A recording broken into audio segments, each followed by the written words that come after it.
bring up a couple topics real quick. This is just the culture side of our show that I wanted to talk about. One thing in particular, man, I wanted to salute LeBron James, man. LeBron James is now part owner of the Boston Red Sox. He joined a group with Mav Carter. Him and Mav Carter are the first two black males to be a part of this ownership group. So, man, salute to this guy. Like, he typically does something like this, and it's usually under the table. But he never ceases to amaze me what he does off the court, man. And I think we need to celebrate this type of stuff because he's paving the way for a lot of these other athletes, man. To like, hey, set yourself up for life off the court.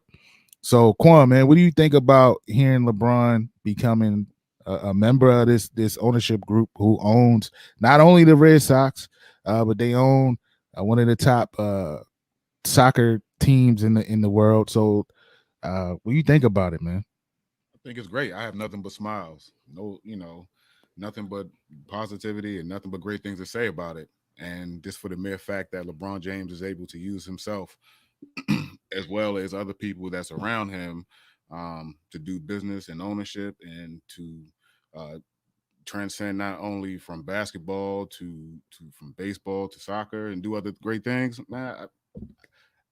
It's amazing. It's amazing. I take my hat off to LeBron and Mav for for what they bring to the table. Not only for for our culture, but for black men. I think it's great. What about you, B? I mean, I said, back when we did that collab with Diapers and Haircuts, shout out to those fellas. They're back and putting out some great content. I said back then when we did that segment on, influential top 5 black figures, fictional, non-fictional, one of mine was LeBron. Mm-hmm. And I said, and I think it's still early for him.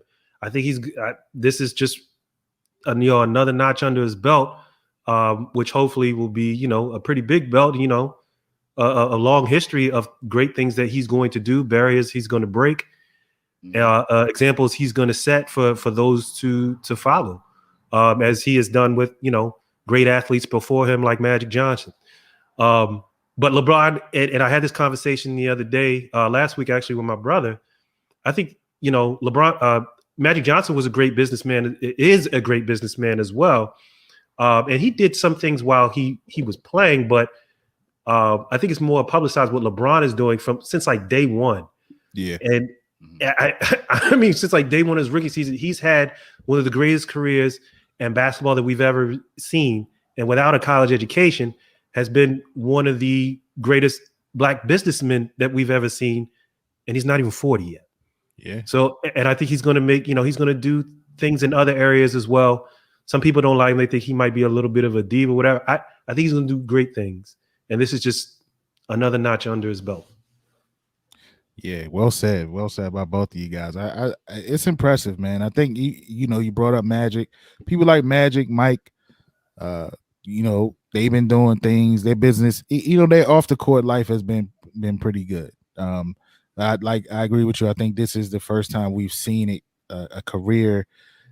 Both careers kind of follow each other at the same time, while one's playing and off the court building a portfolio like the way that he's doing. So shout out to LeBron. I wanted to talk about that for a second and get y'all's opinion on that.